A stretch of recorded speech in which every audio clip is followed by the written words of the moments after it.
Olá pessoal, sejam bem-vindos de volta, retomando as aulas, espero que todos bem. Semana passada recomeçamos com uma revisão, e uma lembrança do que a gente começou a ver lá em março e quando interrompemos. Agora a gente vai continuar, fazendo essa retomada. Esse mês de agosto é um mês ainda de adaptação, nós vamos até 24 de outubro, então nós vamos ter aí várias leituras introdutórias novamente, mais alguns conteúdos são específicos da disciplina, outros não são tão específicos, como no primeiro módulo eu já passei para vocês assistir uma videoaula, com o Ronaldo Lemos, que é um dos caras, na verdade na área, a especialidade dele é o direito, mas o direito relacionado com tecnologia, e a gente, com alta tecnologia principalmente, e não dá para a gente pensar em administração pública ou gestão pública hoje em dia sem pensar na influência e no poder da tecnologia para transformar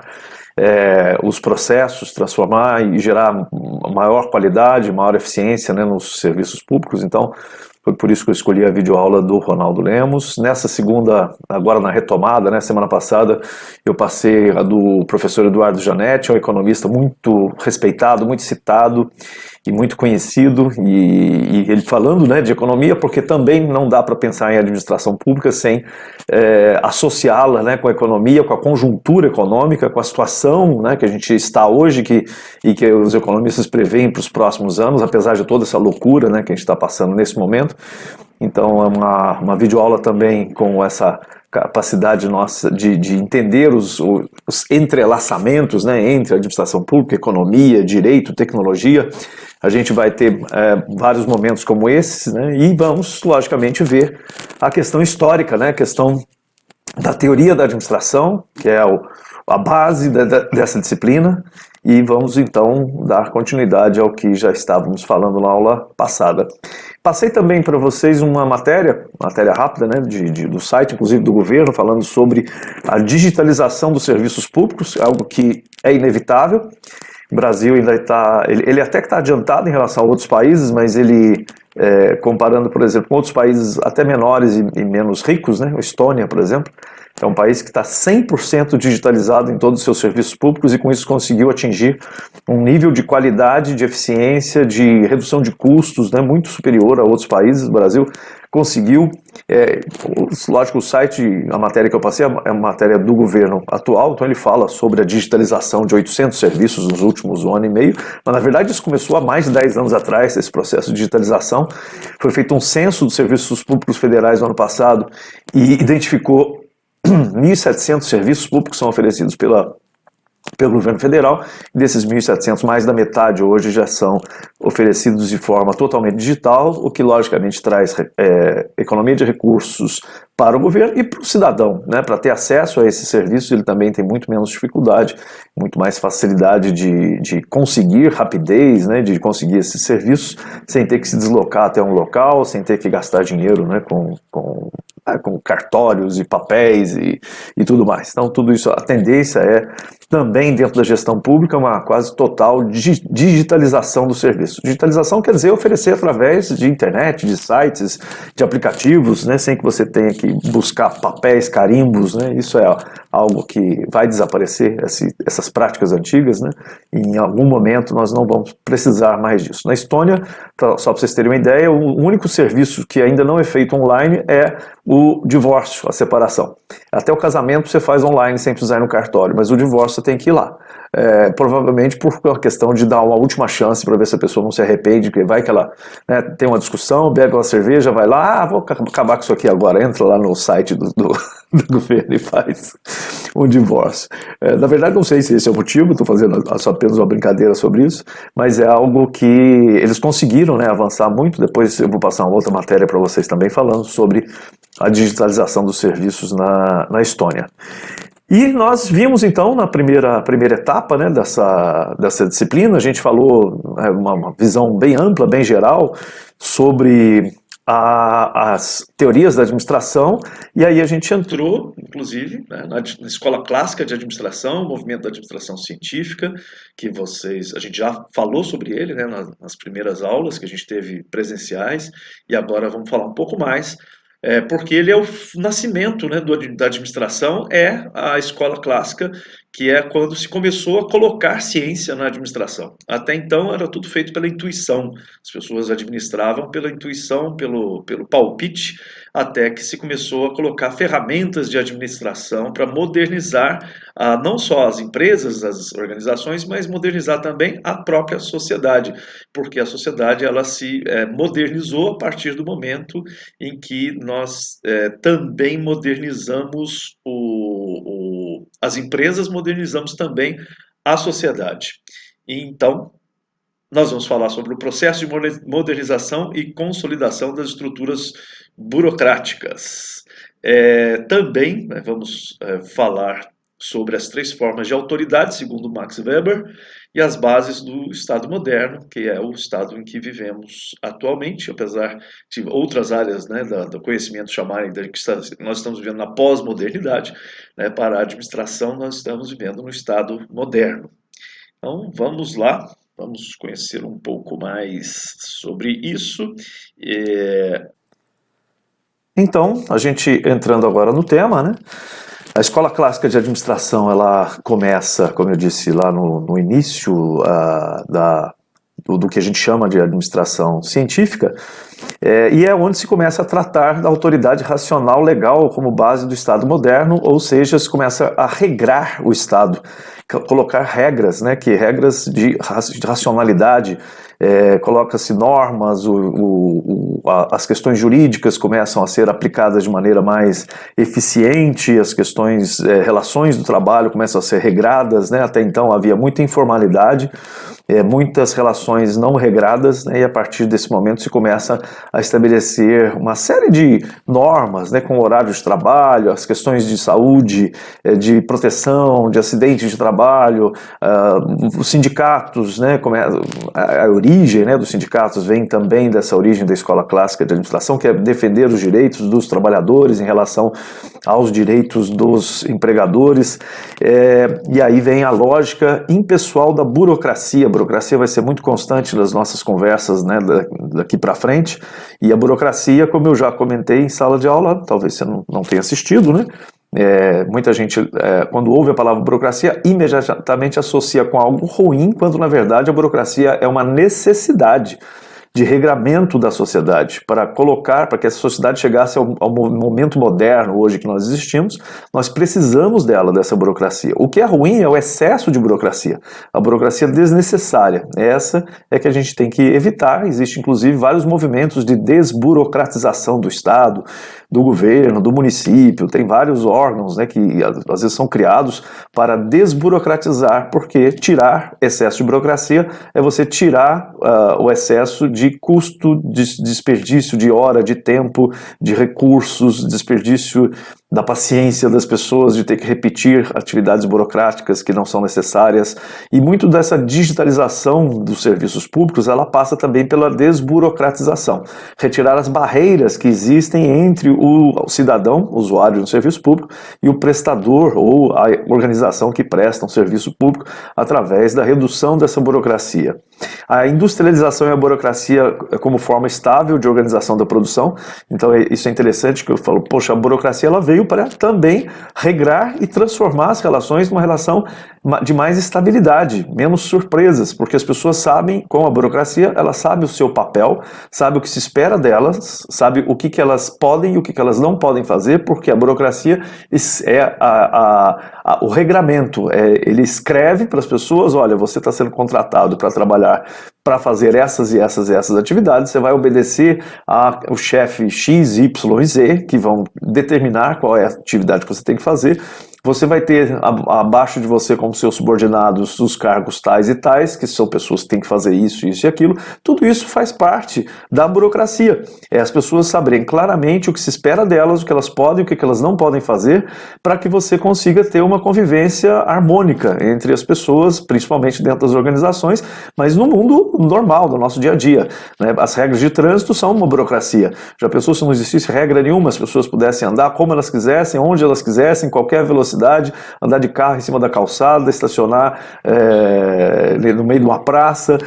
A burocracia são as normas que dizem como é que a gente tem que se comportar dentro da sociedade, dentro das empresas, e a burocracia governamental, ela sempre foi muito forte, exatamente para evitar a pessoalidade, né? O trabalho no serviço público tem que ser impessoal, e a burocracia ela auxilia nesse processo, porque ela coloca as regras muito claras. Então, por exemplo, eu não posso privilegiar uma pessoa, né? O fato da gente não ter a possibilidade de contratar alguém sem serviço, sem concurso público no serviço público, é exatamente para garantir essa impessoalidade. Eu não posso escolher quem vai trabalhar comigo, eu abro um concurso e entra quem for melhor capacitado através de prova, seleção, e isso é uma burocracia. É a burocracia que tenta, né, tirar a característica pessoal da administração pública. E existem, né, algumas características nessa burocracia, a gente vai falar bastante sobre ela ainda, né, mas algumas delas, a existência de funções definidas e competências rigorosamente determinadas por leis ou regulamentos. A divisão de tarefas é feita racionalmente, baseando-se em regras específicas, a fim de permitir o exercício das tarefas necessárias à consecução dos objetivos da organização. Então, o objetivo final é a organização e não as pessoas, não é satisfazer os objetivos pessoais. A burocracia existe para fazer esse distanciamento dos desejos pessoais dos objetivos da organização. E aí, essa é uma característica, né? E ela, quando ela é bem aplicada, quando a burocracia é bem aplicada, ela consegue atingir esse objetivo. Muitas vezes ela não é. Os membros do sistema têm direitos e deveres delimitados por regras e regulamentos. Essas regras se aplicam igualmente a todos, de acordo com seu cargo ou a sua função dentro da organização. A burocracia, então, ela descreve muito bem como é que as pessoas têm que se comportar, o que elas podem e o que elas devem fazer, quais são os direitos e deveres, né? Isso faz parte de toda a legislação, estatuto, manual de regras, manual de funcionamento, todas essas formas, né, documentações que dizem estatutos, contratos, tudo isso faz parte da burocracia. E existe uma hierarquia definida por regras explícitas que todo mundo tem que conhecer. A burocracia, ela não pode ficar escondida, né? Ela tem que ser clara para que todos conheçam e saibam o que se espera que você faça. E prerrogativas de cada cargo e função são definidas legalmente e regulam o exercício da autoridade e seus limites. Isso existe tanto no campo público quanto privado. Não existe uma burocracia na empresa privada, é menor, obviamente, a gente tem menos regras, menos leis, e muitas vezes há um espaço para você mudar as regras no meio do caminho, ou usar as regras de maneira mais informal no serviço privado, nas empresas privadas. No serviço público não, a rigidez da burocracia ela tem que ser observada por uma questão legal, né? Alguém que é responsável por aplicar a burocracia, se essa pessoa flexibiliza, né, essa burocracia, ela corre o risco de ser punida por isso, né? Porque a função é observar as regras, as normas, as leis e aplicar isso. Então, existe uma rigidez maior na burocracia no serviço público do que no privado, mas a burocracia é necessária em todos os setores. Ainda nas características, o recrutamento é feito por regras previamente estabelecidas, garantindo-se a igualdade formal na contratação. Portadores de diplomas legalmente estabelecidos têm o mesmo direito de concorrer ao exercício de determinado cargo, né? Isso faz parte, né, dos editais de concurso público que determinam, você tem que ter a formação tal, tanto tempo de experiência, tem que passar por uma prova X, tem que apresentar tais documentos, tudo isso tem que ser igual para todos para dar o mesmo direito de acesso ao serviço público para todos. A remuneração deve ser igual para o exercício de cargos e funções semelhantes, né? Não pode uma pessoa ganhar mais do que outra, isso faz parte da burocracia também. As empresas privadas às vezes não seguem essa norma, né? Mas o serviço público tem que seguir essa norma. A promoção e o avanço na carreira devem ser regulados por normas com base em critérios objetivos e não em favoritismo ou relações pessoais. Eu não posso promover alguém porque é meu amigo, porque é meu parente, né? Isso chama-se nepotismo e não se pode admitir isso. Exatamente, a burocracia existe para que isso não aconteça. E há uma separação completa entre a função e as características pessoais do indivíduo que a ocupa. Isso é o que se espera que aconteça dentro da burocracia. Todas as regras e normas que regem, né, os cargos públicos, elas tentam fazer essa separação entre a função que eu executo e quem sou eu. E por quê? Porque num momento anterior ao que a gente chama de gestão pública gerencialista, que é a que nós estamos trabalhando nela hoje, nós tínhamos uma gestão pública patrimonialista. E na patrimonialista, a ideia do gestor público é de que era dono da coisa pública. Ele se sentia dono e fazia o que ele queria, porque não existia uma burocracia que o impedisse de fazer isso. Então o gestor público escolhia quem ia trabalhar com ele, favorecia quem ele queria, favorecia os inimigos e prejudicava os inimigos, tratava a coisa pública como fosse privada, por exemplo, utilizar recursos, né, que deveriam ser públicos, utilizar para o seu bem próprio, privado. Lógico que por baixo dos panos isso ainda existe em muitos lugares e a gente vê várias denúncias, mas isso hoje existe uma burocracia para evitar com que isso aconteça. E é para isso mesmo que ela foi criada. Bom, a Escola Clássica de Administração, então, ela criou essa noção de hierarquia. A hierarquia sempre existiu, mas ela começa a ficar... quando a burocracia desenha, né, como é que tem que ser as relações dentro de uma organização, e esse desenho muitas vezes é dado por um modelo como esse, que é chamado de organograma, onde você diz quem manda e quem obedece, né? A diretoria faz o planejamento estratégico lá em cima, são poucos diretores. Depois você tem a gerência média, chamada também de nível tático na organização, além, né, do nível estratégico que está mais em cima. O nível tático é o que executa as estratégias da empresa, e ali você encontra gerentes, coordenadores, chefes, né, de departamentos, que vão fazer essa implementação das decisões que foram tomadas no nível estratégico da organização.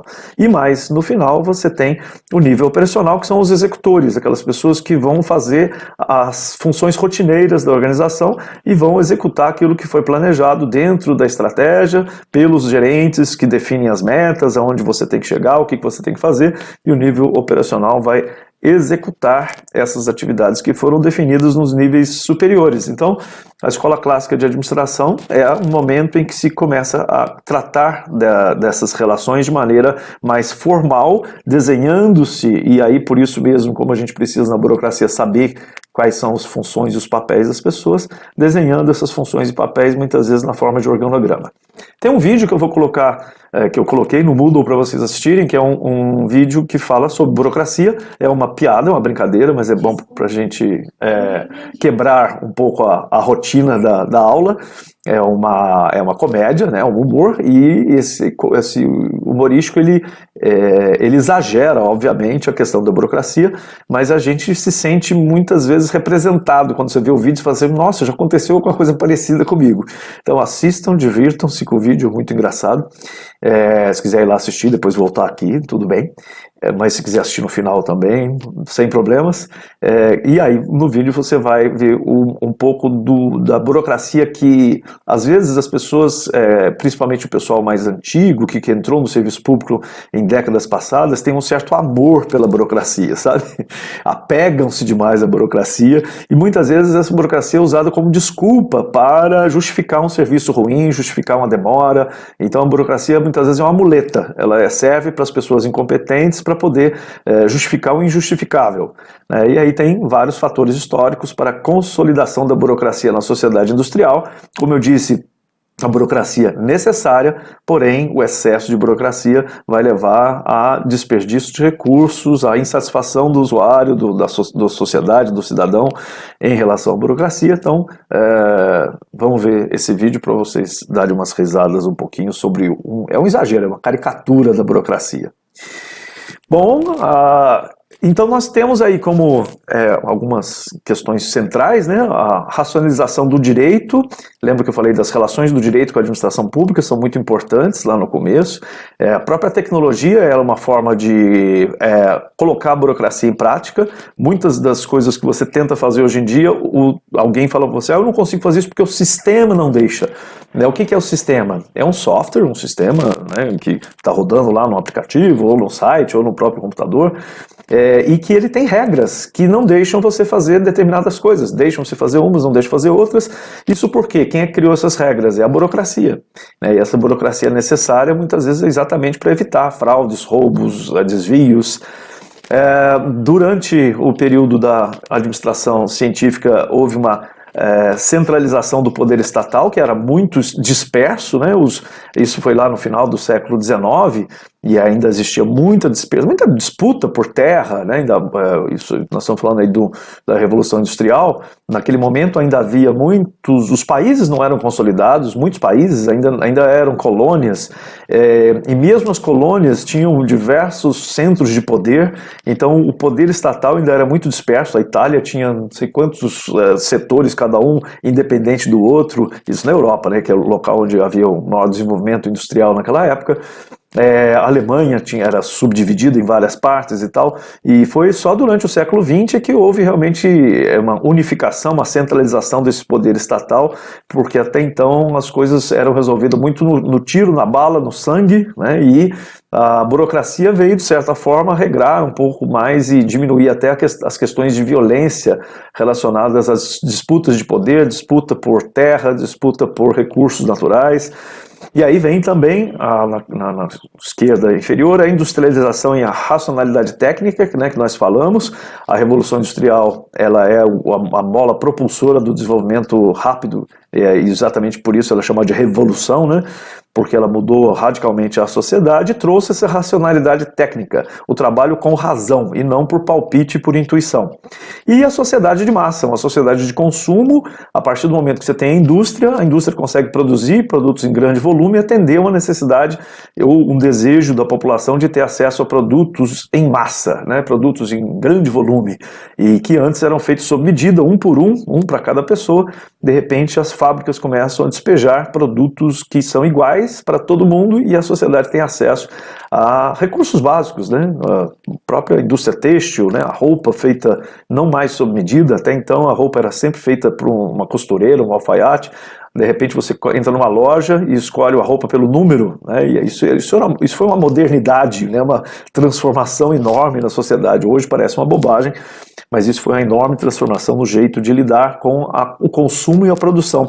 E a sociedade de massa indo às compras e tendo acesso a bens e recursos que ela não tinha até então. Ainda sobre a burocracia, existe uma lógica científica por trás dela, se aplica ciência para se chegar as ciências sociais, né? As nossas ciências do que nós tratamos aqui, da administração, da economia, do direito, da sociologia. Essas ciências sociais, elas são aplicadas à administração, e aí você tem a burocracia sendo apoiada por ciência. Os isomorfismos e transposição de modelos. Então, o isomorfismo é a transposição de modelos é a cópia, né? Quando a informação começa a fluir mais rapidamente, isso vem, lógico, desde a criação da imprensa, lá no século XV, mas isso foi evoluindo, a imprensa não chegou imediatamente a todos os lugares, né? A dispersão de uma tecnologia, ela demorava décadas, às vezes séculos, né? Desde a invenção de alguma coisa até chegar até as massas, demorava muito tempo. Hoje isso não acontece mais, é quase que imediato, né? O TikTok foi criado aí há 4 anos e é um maior fenômeno, né, de crescimento, né? E como tecnologia de comunicação, independente se você gosta ou não gosta, usa ou não usa, ele é um fenômeno, né, de comunicação. Mas na época a imprensa demorou séculos, né, até chegar às massas, e quando ela chegou, né, que foi mais ou menos aí durante a Revolução Industrial, ela permitiu que a gente tivesse acesso e entendesse melhor o que acontecia nos outros lugares, e aí houve essa transposição de modelos. Países começaram a copiar o que acontecia em outros países, empresas copiar o que acontecia em outras empresas, municípios copiar o que havia em outro, e sem nenhum problema. O isomorfismo começou a ficar tudo muito parecido. Até então havia muitas divergências, né? Estados que eram administrados cada um de uma maneira completamente diferente da outra, organizações, cada uma de um jeito, de repente ficou tudo muito parecido, que é o que a gente tem hoje. Você, se trabalha numa multinacional, trabalha no Brasil e tiver que ir para Alemanha, Japão, Estados Unidos, Canadá, você não vai sofrer tanto, porque a burocracia é muito parecida. O que muda é a língua, algumas regras, algumas leis, mas no geral existe uma forma muito parecida de lidar com os problemas nas organizações. A codificação e a competência técnica fazem parte dessa burocracia. A codificação é dizer, né, os códigos, as regras, colocar no papel, colocar as regras no papel, e a competência técnica é aquilo, exigir diplomas. Para você fazer tal coisa, você tem que ser formado em tal coisa. Para você ser contador, você tem que ser formado em contabilidade. Para ser advogado, você tem que ser formado em direito. E essa competência técnica passa a existir na burocracia, que inclusive na sociedade ela é regrada por isso mesmo, e a gente às vezes pensa, será que teria que ser assim? E aí você, na hora que vai passar por uma cirurgia cardíaca, você pensa, realmente, você acha que é bom que o meu médico tenha passado por 6 anos de faculdade, mais 2 anos de residência, antes de abrir meu peito para fazer uma cirurgia. Isso faz parte dessa burocracia, também chamada de as fichas legais, né? As fichas legais são documentos ou elementos que fazem com que você tenha confiança na capacidade do outro, e isso faz parte da burocracia também. Igualdade de todos, né, diante da lei, obviamente isso está aí em vários documentos, em constituições, em regras, inclusive dos direitos humanos. É isso que se espera através da burocracia, nem sempre se consegue, mas é isso que se espera. E metodologias racionais, métodos que são baseados na razão. Então administrar passa a ser algo que não é mais, como vocês devem ter visto em alguns filmes, né, que mostram lá, por exemplo, os maias, os astecas, os incas, né, e já tem isso até hoje acontecendo, onde, por exemplo, para poder tirar lá um período de seca, tinha que sacrificar alguém, pegar o sangue, deixar correr não sei quantos dias. Isso era algo que fazia parte de alguns métodos, né, de administração que eram muito mais ligados a superstições, intuições, atos religiosos, de fé, do que a atos racionais, né? Os atos racionais são aqueles baseados na razão, em que você tem que ter uma justificativa plausível para tomar uma decisão e não simplesmente confiar de que algo vai acontecer por causa do desconhecido, né? Por causa da sua fé e tal. Bom, e aí tem um outro vídeo, que é um vídeo rápido sobre a Revolução Industrial, que eu achei melhor mostrar em vídeo do que eu ficar falando sobre a Revolução Industrial. É um momento importantíssimo, né, na mudança da nossa sociedade.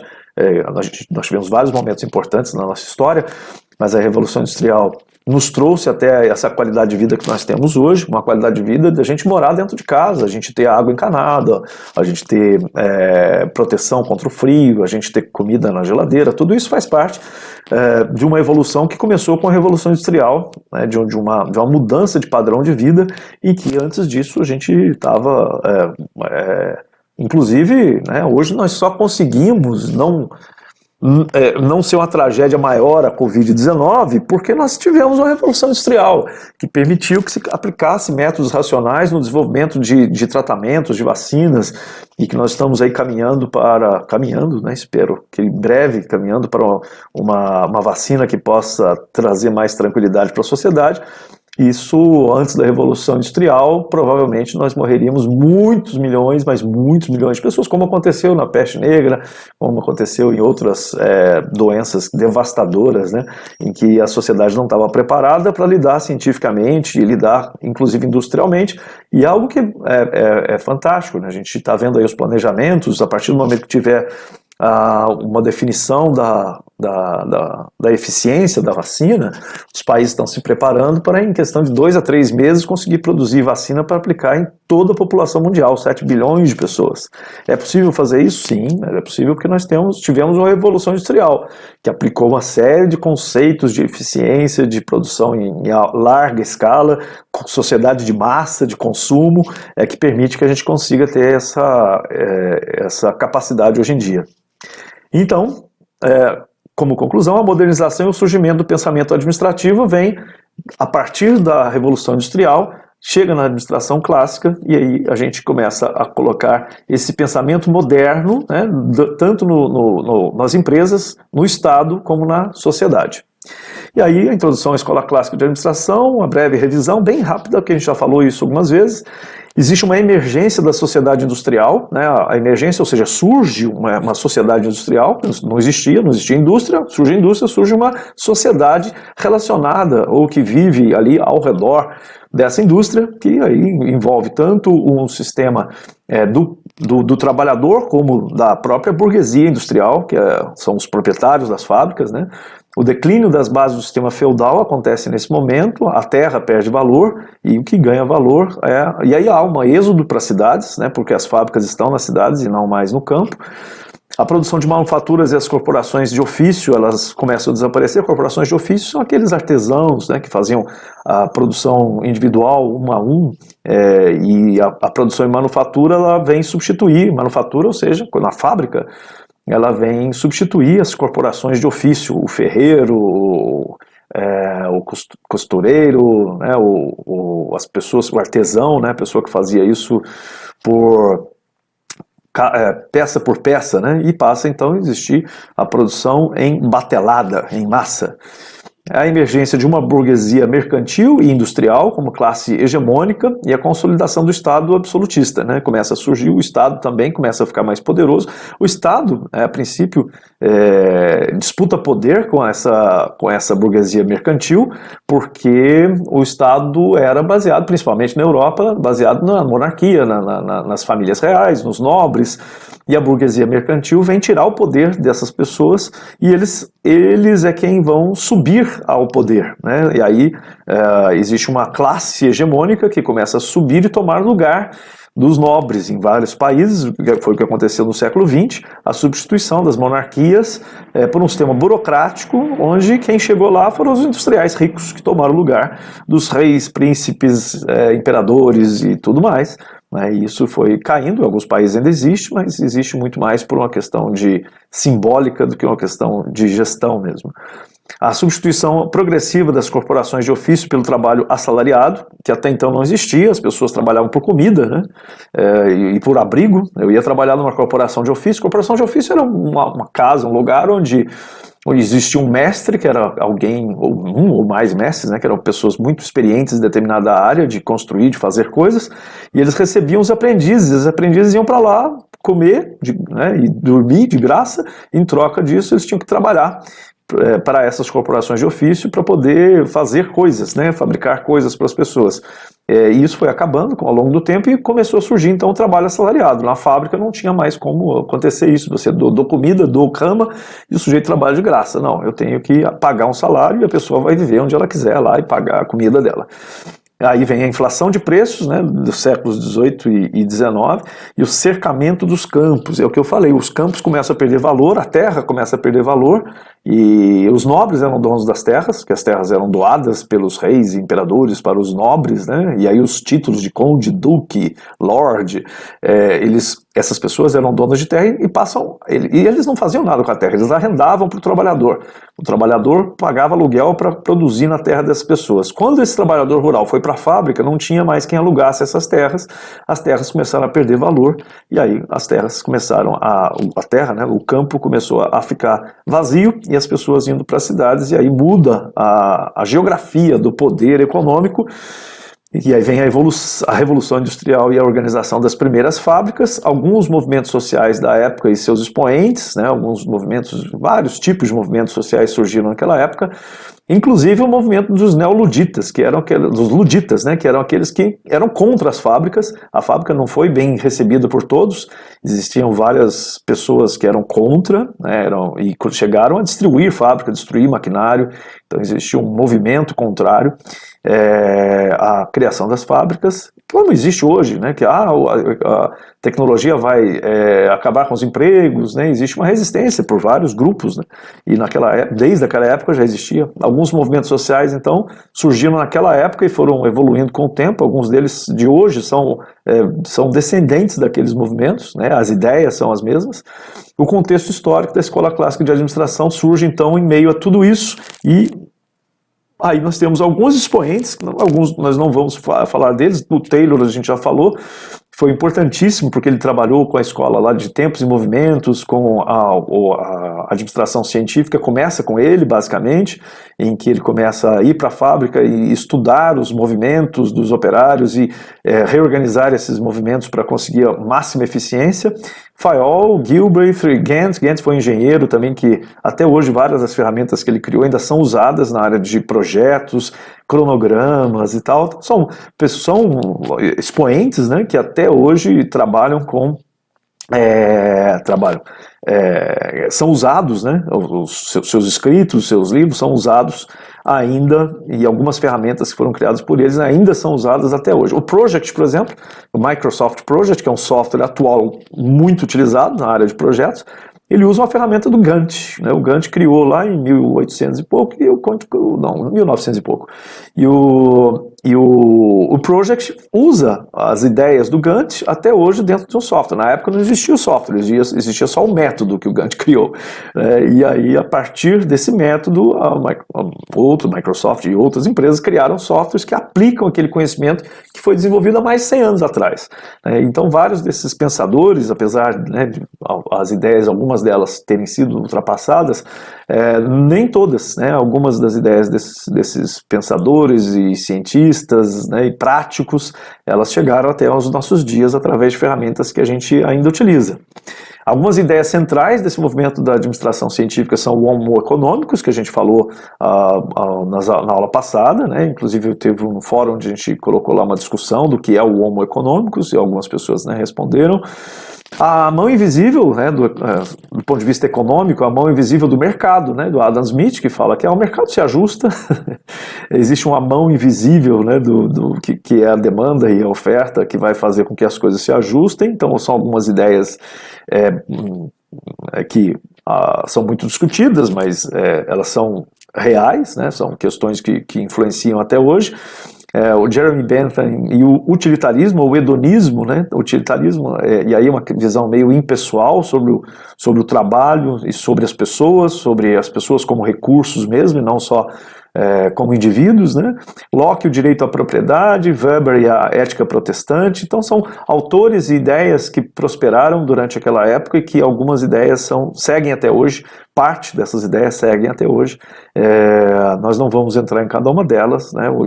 Se alguém tiver interesse em alguma delas, né, faça aí uma rápida pesquisa, mas essas foram as ideias centrais que impulsionaram esse movimento importante, né, que é o movimento da administração científica, a escola clássica de administração. Ainda nos slides. Bom, nós falamos sobre Taylor, já tinha falado sobre ele antes, né? Existe o Taylor, né, morreu muito antes disso, mas em 1960 que foi publicado um livro que fala que existe uma única maneira certa que, se descoberta e adotada, maximizará a eficiência do trabalho. Essa era a ideia do Taylor, e a forma de descobri-la, na verdade, é analisar o trabalho em suas diferentes fases, estudar os movimentos necessários à sua execução, de modo a simplificá-los e reduzi-los ao mínimo. Então essa era a ideia principal do Taylor, da eficiência e dos tempos e movimentos. Trabalhar com o cronômetro na mão, a prancheta na outra, anotando tudo e reorganizando todo o trabalho. A administração científica, então, ela busca da melhor maneira por meio de métodos científicos, né, um pouco questionado. O Taylor foi muito questionado a princípio, teve que prestar contas no Senado americano, porque a eficiência que ele estava trazendo estava desempregando pessoas, desde aquela época, então havia questionamento sobre isso, e não era só desempregando, é que, na verdade, a eficiência que ele trazia um benefício muito grande para o empregador e pouco benefício para o empregado.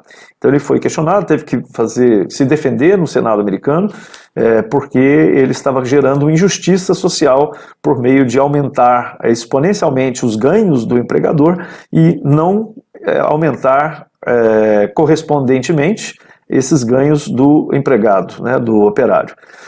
Mas ele contribuiu muito com o estudo dos tempos e movimentos, ele estabeleceu os padrões de produção para vários tipos de indústria, né, foi consultor em várias empresas, levou eficiência para várias delas.